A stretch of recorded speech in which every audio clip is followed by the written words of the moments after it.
these nations which you are about to dispossess, listen to fortune-tellers and to diviners. But as for you, the Lord your God has not allowed you to do this. The Lord your God will raise up for you a prophet like me from among you, from your brothers. It is to him you shall listen, just as you desired of the Lord your God at Horeb on the day of the assembly, when you said, Let me not hear again the voice of the Lord my God, or see this great fire any more, lest I die. And the Lord said to me, They are right in what they have spoken. I will raise up for them a prophet like you from among their brothers, and I will put my words in his mouth, and he shall speak to them all that I command him. And whoever will not listen to my words that he shall speak in my name, I myself will require it of him. But the prophet who presumes to speak a word in my name that I have not commanded him to speak, or who speaks in the name of other gods, that same prophet shall die.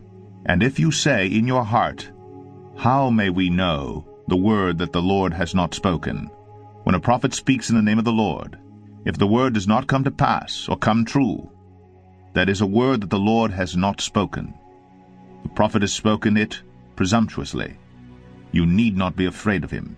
Deuteronomy 19. When the Lord your God cuts off the nations whose land the Lord your God is giving you, and you dispossess them and dwell in their cities and in their houses, you shall set apart 3 cities for yourselves in the land that the Lord your God is giving you to possess. You shall measure the distances, and divide into 3 parts the area of the land that the Lord your God gives you as a possession, so that any manslayer can flee to them. This is the provision for the manslayer, who by fleeing there may save his life.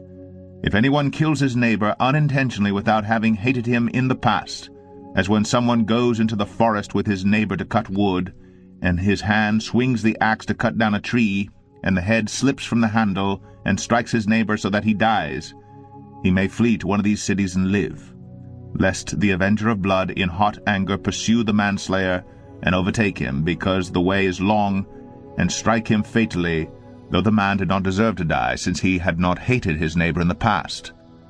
Therefore I command you, you shall set apart 3 cities.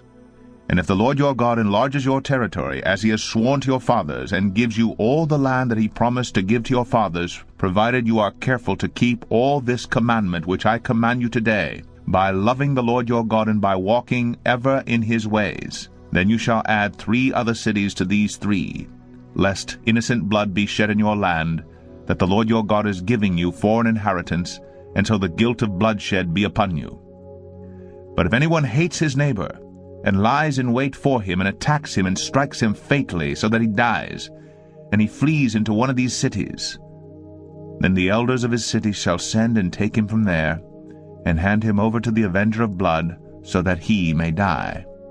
Your eye shall not pity him, but you shall purge the guilt of innocent blood from Israel, so that it may be well with you.